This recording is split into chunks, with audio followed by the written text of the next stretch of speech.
mucho éxito. Bueno, muy bien, y ahora seguimos por otros temas, nos vamos a la literatura y tenemos el placer de hablar de esta novela que es Antártida y sus galaxias, recién editada, que es de Diego Recoba. Diego Recoba muchos obviamente lo conocen, es un escritor, poeta, editor, periodista cultural uruguayo que tiene varios libros ya editados, como decía Lucila al principio, tuvimos la suerte de entrevistarlo por la novela El Oso. Con su novela anterior, Cielo Visible, ganó el Bartolomé Hidalgo y también ganó el Premio Nacional de Literatura. Está viviendo en Francia, en París, y vino por 5 días y le agradecemos que en esos 5 días, que por lo general se visita a la familia, a los amigos y eso, se tome este rato para charlar con nosotros. Muchas gracias, Diego Recoba. Bienvenido. Gracias. Gracias por estar acá. Y además en el Día del Libro, así que feliz día. Bien que te acordaste. Gracias. Me acordé ahora porque como también dijeron que en unos días es el Día de la Danza, bueno, días de artes importantes. Divino. Bueno, empezar preguntándote, tenemos una pregunta disparada porque nos gustó mucho más que nos llamó la atención una frase en una entrevista que te hicieron que es: si al leer sobre un personaje libre y lleno de vida algo parece increíble o inverosímil, el problema no es de verosimilitud, sino de lo peligroso que es quitarle a la vida la posibilidad de ser libre e impredecible. Y así yo creo vos que describís tu novela. esos Sí. personajes viven así. Es un problema que me viene preocupando desde hace tiempo y a veces me enoja bastante, que es cuando creo que tenemos un problema de una obsesión con lo verosímil, sobre todo en la ficción o en el arte, y se transformó en un problema. Contanos qué es verosímil, porque muchas veces Claro. está eso que nos llama verdad, verosimilitud, realidad, viste Lo que siempre hay como una... creíble, ¿no? Claro, pero a ver, por ejemplo, En literatura. en el cine hay una noción que se llama la diégesis. Esto no me quiero poner pesado con esto, pero quiere decir que dentro del universo de la película, si es posible, algo es verosímil. Claro. Es decir, uno, en una película ambientada en el 2300, si vuelan los personajes, dice, bueno, es creíble. Pero porque hay un contexto que lo autoriza. Pero se nos ha ido de las manos el tema de lo verosímil y la verdad. Deben haber escuchado 1000 veces cuando yo lo vivo con críticas de cine, por ejemplo, me enoja bastante, cuando dicen, bueno, la serie me venía gustando, la película me venía gustando, pero en un momento está encerrado en un callejón el personaje y la forma en la que escapa de los perseguidores es ridícula, es inverosímil, mata a 8 con un golpe así y ya me dejó de gustar. Y yo pienso, ¿cómo te va a dejar de gustar algo que te venía gustando por eso? ¿No? Hay como ya se nos ha ido un poco de las manos el tema con la verdad y con lo verosímil y nos impide jugar con lo que son las narraciones, porque eso es un juego, ese matando 8, sí, evidentemente Claro. quien lo hace no intenta que vos te lo creas, es un juego narrativo y no, bueno, ya nos arruinó la experiencia porque hizo así, mató a 8 y creo que se nos transformó en un problema, porque por ejemplo, pidámosle verdad y verosimilitud a determinados discursos que tienen que ser veraces, ¿no? Un político, un gobernante, un discurso científico, si se quiere, o las noticias. Pero no a una novela, a una película, a una serie. Y por eso es un tema al que yo vuelvo siempre, el tema de lo verosímil. Y además me pasó una cosa, con esto voy a la frase. Te pones a charlar con gente sobre cosas que le han pasado y son cosas realmente insólitas, que capaz que las contás en un libro y muchos te dicen, esto no pasó. Y sí, ¿sabes qué? Hemos reducido un poco la experiencia de nuestra vida, pero la vida sí tiene cosas insólitas y increíbles, y está bueno. Por algo la frase, la realidad supera la fantasía, ¿no? Exactamente, y lo mismo con el realismo mágico, por ejemplo, que es los europeos inventaron eso porque no podían creer que, no sé, que cayeran pájaros o que no sé. Después vas a Colombia y todo eso sucede. Entonces, no es que sea mágico, es que el europeo no tenía el marco cognitivo como para entender eso, entonces le puso mágico, otra vez mágico, esto es invento. No, simplemente se trata de que ellos no lo sabían ver. Bueno, se trata de eso, de que en realidad no es inverosímil algo, quizá tus parámetros de verosímil o de insólito tienen que ver con una vida bastante acotada, un universo bastante acotado. Por eso... Me acordar a las ranas de Magnolia. Claro. Fue lo mejor que me pasó, no sé si es verosímil, pero fue lo mejor que me pasó en la vida. Total, es buenísimo. Ese final. Sí, se pueden explicar las cosas a veces y pueden no explicarse también. El mundo debería también tener espacio para lo inexplicable y lo insólito y lo irracional y mucho más el arte. Total. Bueno, Diego, hablando, ¿no?, de lo verosímil, la realidad, la verdad, no sé qué. Vos jugás mucho en esta novela y bueno, y la otra que leí en El Oso, ¿no? Con eso porque das como muchos hechos reconocibles en la novela, ¿no?, que sucedieron en nuestra ciudad o en nuestro país, o artistas que sí existieron, no sé qué. Pero a la vez vas metiendo otras cosas que uno dice, ¿y esto habrá existido? ¿Esto será verdad? ¿Con eso vos también te gusta jugar Me gusta porque... generar la duda. El clima favorito, el clima que yo necesito que tengan mis novelas es el de la confusión. Siento que el lector a veces está muy malcriado, o el espectador de una película, o el espectador de una serie, y quiere que... digamos, que todo sea, que todo lo pueda entender, que todo pueda determinar qué es cierto y qué no, estar en un lugar seguro, yo sé lo que está pasando, ¿no? Y en realidad, cuando el lector está así, la experiencia incluso de lectura es peor, es más acotada. Es lo que te decía hoy del juego. Sin embargo, si estás confundido, todos tus escudos se caen.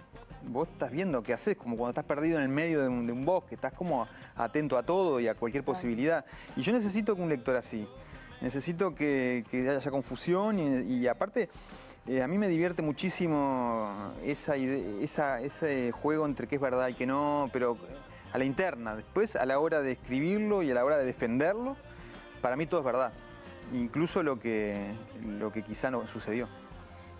¿Hay algo de Sobredosis? Fue el libro que escribiste sobre Caribe con K.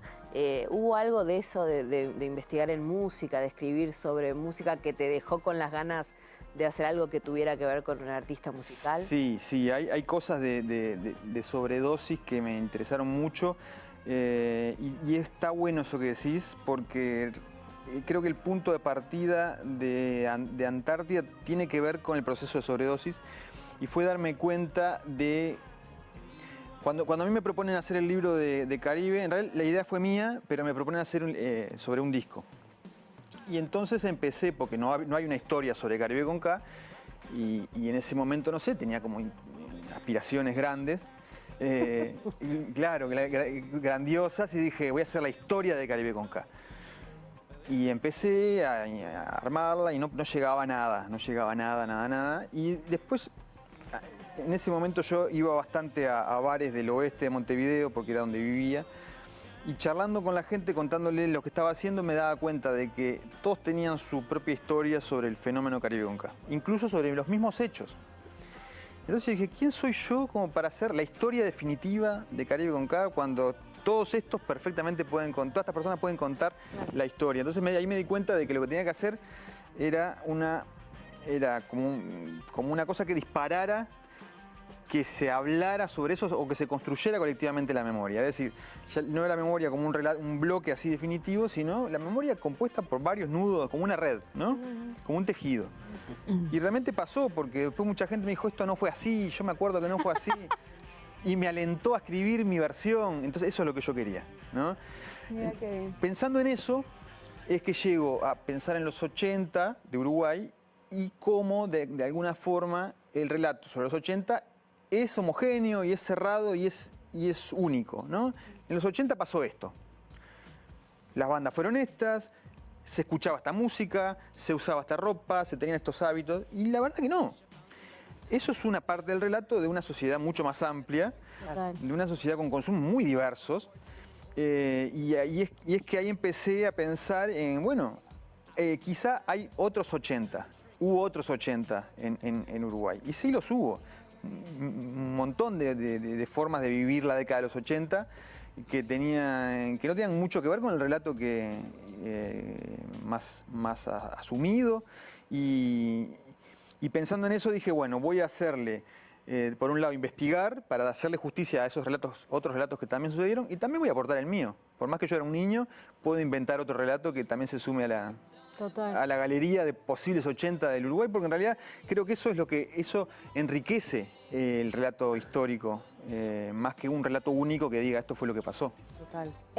Me llevas a lo que estábamos hablando fuera de cámara, ¿no? Porque cuando hablas lo de los relatos y no sé qué, muchas veces Montevideo está relatado de Avenida Italia para el sur. Claro. Y creo que un poco tiene que ver con lo que estabas hablando, pero muchas veces también Latinoamérica está relatada desde Europa. Y vos contá eso un poco, que ahora que estás viviendo en París y eso, que de lo que piensan los europeos que tienen que escribir los latinoamericanos. Bueno, sí, hay una cosa, hay todavía al menos en lo literario, que es lo que más conozco y donde más me he vinculado, que hay todavía un colonialismo muy fuerte, sutil, quizás más sutil, pero sí, los latinoamericanos, y pasa mucho con el cine también. Los latinoamericanos creen que los europeos creen que los latinoamericanos tienen que escribir o hacer películas o series sobre narcos, dictadores, selva y alguna cosa más, y violencia. Y les parece muy raro cuando un latinoamericano habla sobre los temas de ellos, ¿no? Porque ellos lo ven así, los temas importantes de la humanidad nos encargamos nosotros, que también hay una cuestión de literatura, somos la literatura seria, y ustedes hagan género y hagan este tipo de cosas, que es lo que la gente espera de ustedes.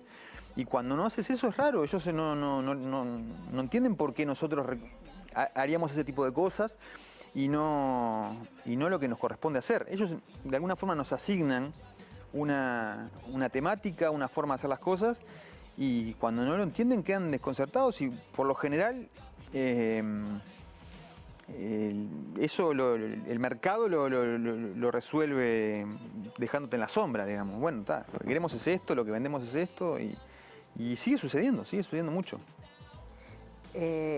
No nos queda tanto tiempo, pero un rato tenemos. A mí me gustaría igual tu resumen de qué va Antártida. Antártida, dije bien, sí, no, Antártida, que pienso en Alaska también. Antártida y sus galaxias. Pero bueno, nada, esto no, digo que contalo vos, pero me parece que te metés con un tema que es polémico, que es una mujer que decide irse de su casa, ¿no? Hay un Kramer versus Kramer ahí, y está bueno. Bueno, mira, Antártida, te podría decir que el tema, hay dos temas que a mí me interesan mucho de Antártida, que resumen la novela. El primero es cómo la sociedad uruguaya procesa las diferencias, ¿no? Y ese es el principal, creo, y tiene que ver con que como sociedad hemos delimitado la forma en la que tenemos que ser muy fuertemente, y no somos muy abiertos con quienes no actúan de esa forma. El segundo tema tiene que ser con cómo ser una mujer uruguaya joven, y hay forma de ser mujer. Y yo cuando era chico, a mí me impactó mucho, porque en el barrio había mujeres, había vecinas que o se habían ido de sus casas, o habían dejado a sus hijos, o yo qué sé, habían abandonado sus familias, y eran cruelmente juzgadas por los vecinos. Y no así. No pasa lo mismo si es que abandonas al padre. Y no así con los varones, claro, que eran unos genios, ¿no? O unos pícaros, en el peor de los casos. Entonces, cuando pensé en esto de que Antártida tenía que ser alguien que la sociedad uruguaya no pudiera entender, no pudiera como comprender, porque ella era libre y distinta. También pensé en que debía ser distinta también, una madre distinta, una mujer distinta en ese sentido. Y me acordé de eso. Y ella tiene ese desapego y esa forma de ser también mujer. Y creo que el tema de la novela también es las formas distintas también de ser uruguayo, de ser mujer, de ser artista, como lo que te decía hoy del relato único. Bueno, hay una forma quizás más hegemónica, pero también encontrar la forma de que convivan distintas formas de ser lo que cada uno quiere ser, y es lo que le pasa a Antártida, pagando el costo de ser muchas veces marginada. porque para el entorno Antártida era como la loca que había que evitar. Diego, tenemos re poquito, entonces nos gustaría... ¿Siempre estás escribiendo algo? Sí, trato de... Para mí, investigar también es escribir, así que a veces Claro. estoy investigando. ¿Y sobre qué estás investigando ahora? Bueno, estoy hace tiempo con una novela sobre mi padre, pero como todas mis novelas, parto de ahí y después puedo llegar a cualquier lado. Y bueno, ya está pasando. ¿Y por qué decidiste hacer una novela sobre tu padre? Porque, bueno, porque mi padre se dedicó a las pieles y murió de una enfermedad relacionada a la piel por su trabajo. Entonces todo ese juego de las pieles y morir por la piel y todo eso me disparó un montón de cosas y me metí con la contaminación, la contaminación en el trabajo y las pieles y la piel y me fui para cualquier lado.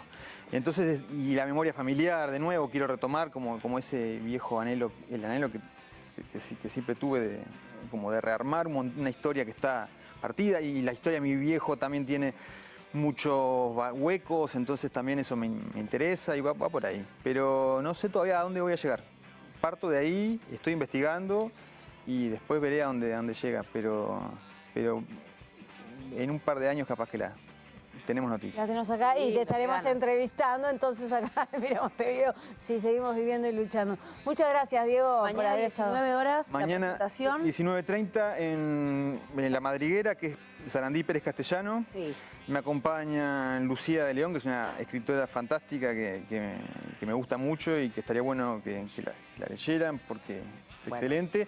Beto Lalde, que me ayudó mucho con el libro porque él también estuvo vinculado a la movida del pop en los 80 y de las discotecas. Y Juan Manuel Barrios, que va obviamente a musicalizar Buenísimo. con toda la banda sonora de Antártida. Una sola cosa y nos vamos. Lo primero que me emocionó fue que tenía una dedicación al Rorro.